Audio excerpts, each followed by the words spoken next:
JCPS will be closed Monday, March 16th through, will return at this time scheduled for Monday, April 6th.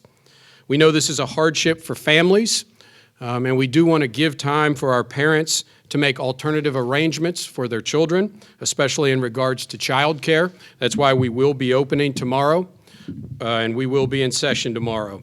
We'll also at that time be distributing supplemental learning materials for our students and instructions for online learning, as well as many of our sites will be provided food for our students to take home, like Blessings in a Backpack, who provide food for our students over the weekends. And they will be doing that work as much as possible to get students that food as we conclude the week. I do want to let parents know, if you have any health concerns and decide to keep your student at home tomorrow, this will be considered an excused absence with a parent note once we return back to school, whenever that may be.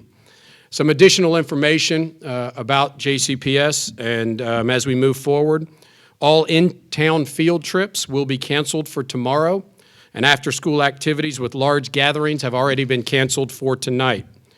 All JCPS activities will be canceled tomorrow, beginning at the end of school and throughout the entire school closure. So I once again want to say there will be no JCPS activities at all between the end of school tomorrow and Monday, April 6th. The World Health Organization has called this a pandemic, and we know it's a very fluid situation. Things could change, but please know that our commitment to keeping our families and employees informed the same, and we will keep them in our community updated throughout this entire time. So we will be providing lots of information to our employees and families, starting as soon as we finish this press conference. And I know this poses a lot of challenges for our families, but we have to remember the safety of our students is the most important thing. And once again, it's not an easy decision, but we know it's the right one to make for the health of our students. Please know that we are here to support you in the best ways we can during the closures. Our employees will be following our inclement weather schedule beginning on March 26th and to spring break, or through March 26th, excuse me, beginning on Monday and through March 26th. This schedule is available on our website for our employees to review, and this will be emailed to them also this evening. In other words, these first 9 days will be treated like snow days in the districts. The way it stands right now with these additional days, our last day of school will be June 11th, and our last day for employees will be June 12th. However, we are asking lawmakers in Frankfort to forgive days missed due to the coronavirus and provide other support to help not only JCPS, but schools all across the Commonwealth. We appreciate their attention to this matter, look forward to their support. We'll be having conversations with them in the near future as they begin discussing this legislation. We have prepared a set of optional learning experience for our students that are aligned with state academic standards. These activities and lessons have been uploaded in every student's backpack on the Google Drive and will also be on our website. Additionally, hard copies have been prepared and will be sent home with students tomorrow so that families can continue their learning experiences at home during the school closure. If there is a need for more packets throughout the next several weeks, hard copies will be available at the sites where food and lunch is being served. When the governor advised yesterday that he had canceled all out-of-state travel for employees, we canceled all out-of-state travel as well for both students and employees through Sunday, April 5th. We will be monitoring the situation and consulting with health officials to determine if we need to extend this past April 5th. And once again, information will be shared with our school communities. We are also canceling all activities and local field trips on Friday, March 13th. That's tomorrow. It's important to know for our community, we will be offering lunches at 35 schools throughout the city. We will have a drive-through plan where a family can either drive or walk up to the school with their children, and they will be provided with a lunch for each child that is with them. We will serve lunch between 10 a.m. and 1 p.m. each workday. We will also have mobile sites at 8 locations throughout the city where children can get lunch. We will provide a list of all of those sites on our website. Families and students are invited to go to any of our sites to get lunch. So once again, students do not have to go to their specific school. They can go to any one of the 35 sites in order to get lunch. Every student is eligible to receive lunch at no cost through the program. We are also completing the application for non-traditional instruction with the Kentucky Department of Education. So that was talked about today in the governor's press conference from Commissioner Brown. At this time, we have not decided whether we will complete that process or not, but if we do, that will provide academic activities that can count as a school day when work is reviewed. One of my major concerns around NTI is clearly the equity of students not having access to whether it be computers or Wi-Fi, and which of our students would not have that access. So we would only use NTI if the closure results in many weeks that we would be out. But the next 9 school days will not be NTI days for Jefferson County Public Schools. During the time that school is not in session, we will be focused on cleaning all of our facilities thoroughly to ensure that when we come back, students are ready to have a clean facility. Every school will have an additional cleaning that will cover hard-to-reach areas and keep our surfaces clean longer. We will also be using this method on our buses as well to ensure that when students return to our buses, they are clean as well.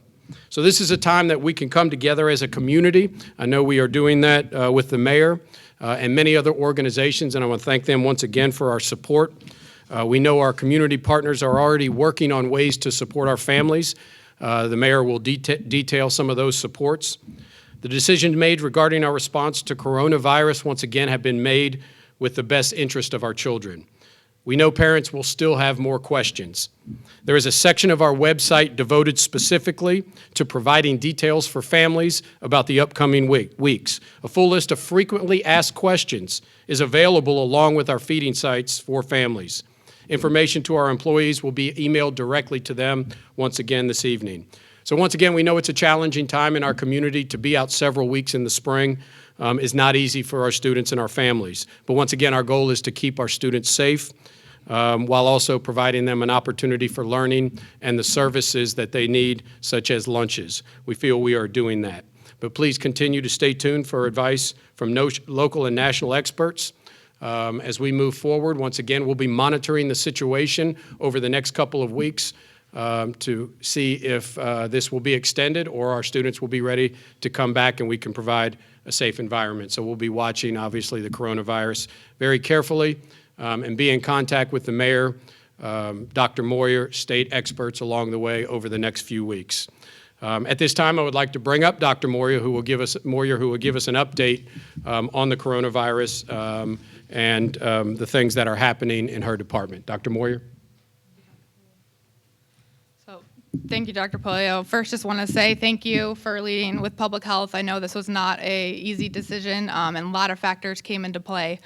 So just as a reminder, COVID-19 is a very mild illness in kids. We have not had any severe illness of COVID-19 in kids in Jefferson County or really even across the world. We are making this recommendation based on public health practices that we've seen across the world and helping to stop the spread. We know that kids are transmitting it across the world, and then they bring that infection back to family members and grandparents and others that are at high risk for having severe disease. And so this decision is an effort to really stop community spread across our city and really to protect the health of our entire community. So thank you, Dr. Pollio, for making that tough decision.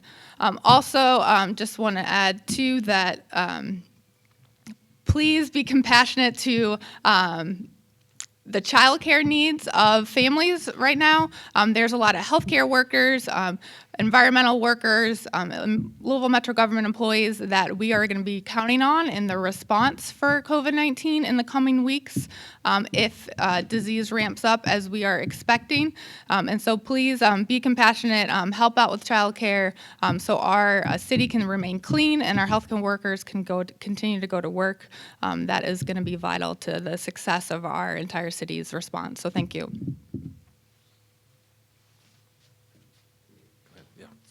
All right, thank you, Dr. Pollio and Dr. Moyer. Yeah, lots of tough decisions are being made right now. You know, fortunately, here in the United States, in Louisville, we have the benefit of seeing the experience in other countries and those that have been successful in the early moves that they took and those that have not been successful, and learning from the moves that they did not take. So clearly one of the intervention points that we've seen in the more successful societies in fighting this virus has been the closure of schools, has been what some people are thinking are drastic measures, but now in retrospect those are measures that helped contain the spread of the virus. So we do not want to be one of those communities that did not make these moves quickly and look back and say, boy, we wish we would have done that. We recognize, obviously, that this is an inconvenience to people's daily lives.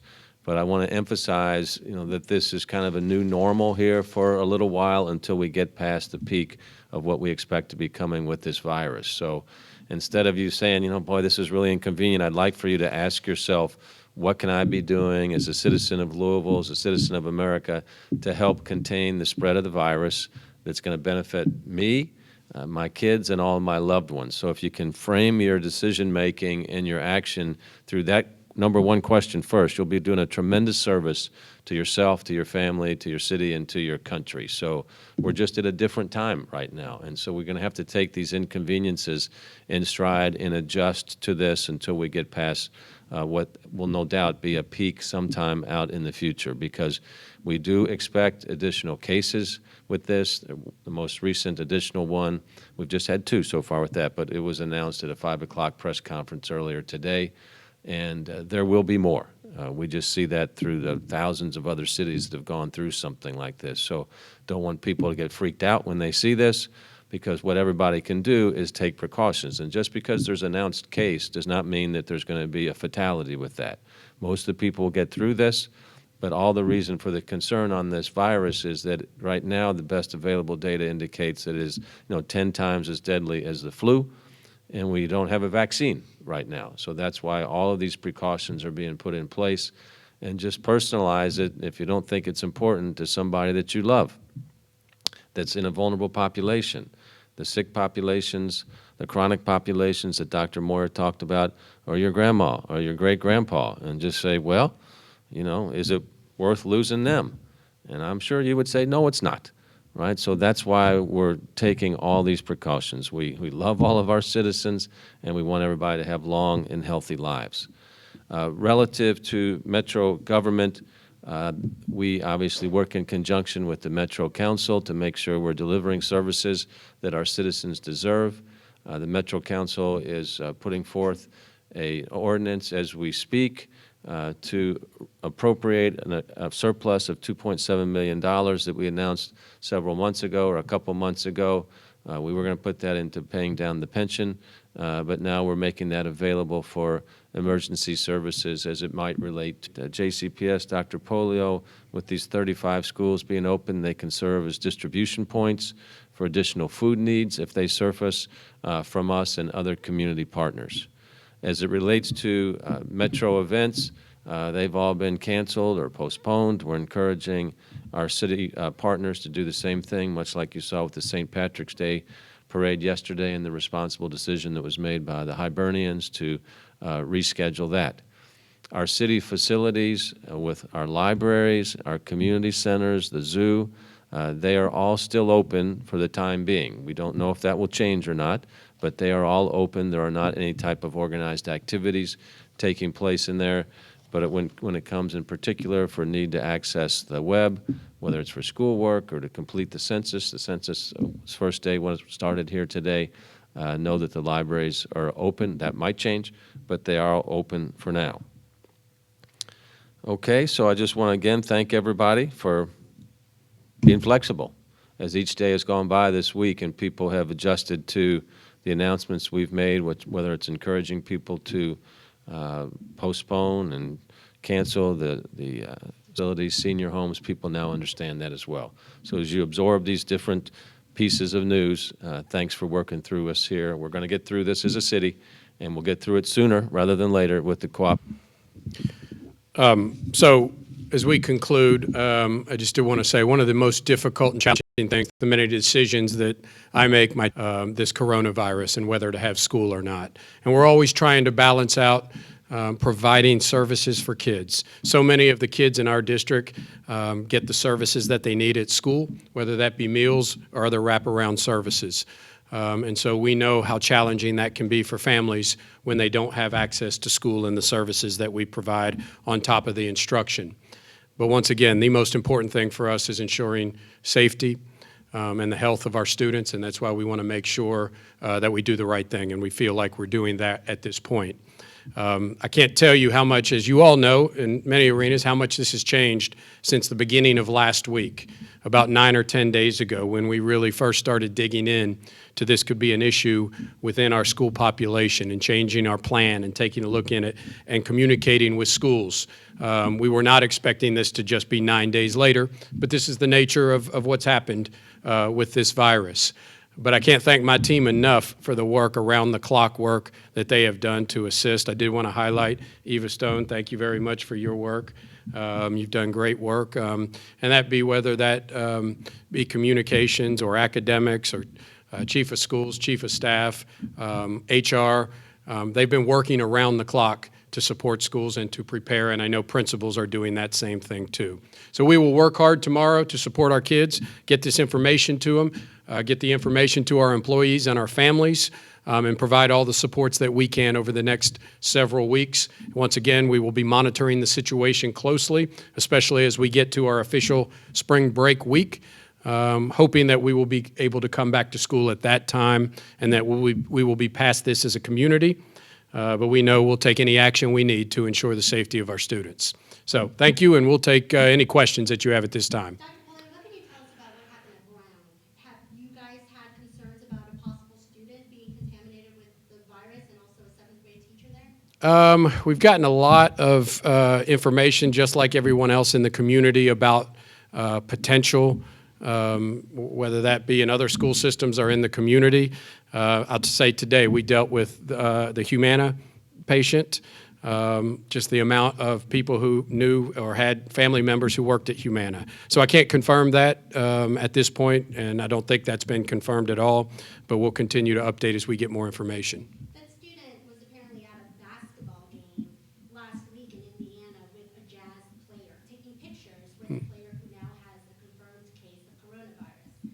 So should parents at Brown be more concerned about sending their children? We understand that the child was sent home with a fever today. Parents were concerned.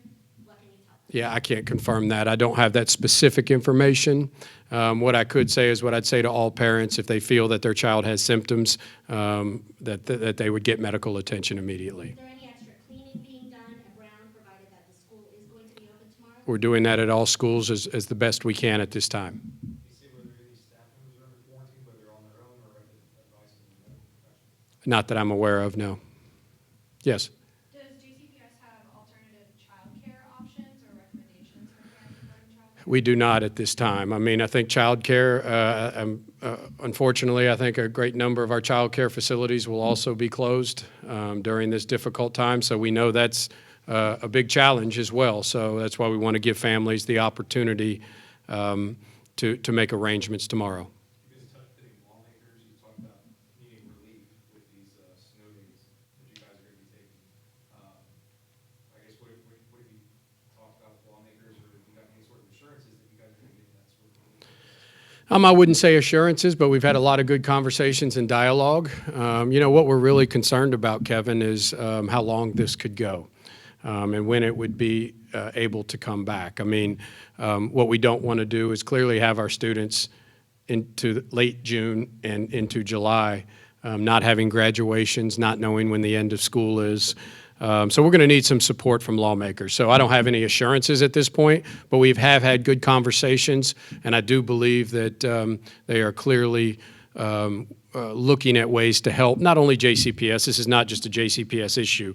This is an issue for all school districts across the Commonwealth, and I think they're ready to step up for us. I believe that, but we're going to continue to push on that. What about not wanting to use NTI? Push comes to shove. What happens to those students who don't have access? Yeah, that's going to be the most challenging part for us, and that's why we prefer not to use it. If it gets down to that, I mean, we will do everything we can. And we'll have to see the situation, how much interaction we can have with students, whether we can provide hard copies, those type of things. But clearly right now we don't have the infrastructure to provide a Chromebook or a laptop or an iPad for every student in the district. nowhere near that. Then on top of that, we get a lack of Wi-Fi for many of our students while they're at home. So that's the last resort for us. We don't want to use it, but so we will not be using it in the coming weeks, which will give us time to plan for some of those contingencies if we are forced to use it. The principal at Brown did send a note home to parents today, and it says, "We understand that parents are concerned about students who went home ill today in light of the community concern about COVID-19. She also goes on to say that they are in communication with the Louisville Metro Department of Public Health and Wellness. So what is that communication, and have teachers also been put on standby or been alerted? Dr. Maury, would you like to answer that? Sure. So we have been in communication. It sounds like proper protocol was followed where a student was identified of having a fever, and so they had him go home, which is what we're recommending for everyone across the community. If you are sick, please go home and stay home until you do not have symptoms. So just want to remind people that we testing capabilities are still limited, and so we are only testing those that are sick enough to be in the hospital. Kids tend to have very mild disease, and so just recommending any student with fevers and cough to please stay home. After tomorrow, that won't be an issue. But the most common things in the community right now are still flu, common colds, and so it could have been any number of things. What about the seventh grade teacher that apparently also is reporting to have been sick? Same thing, proper protocol. The sick was sent home, and as test results come back, we are following up with all confirmed cases with contacts.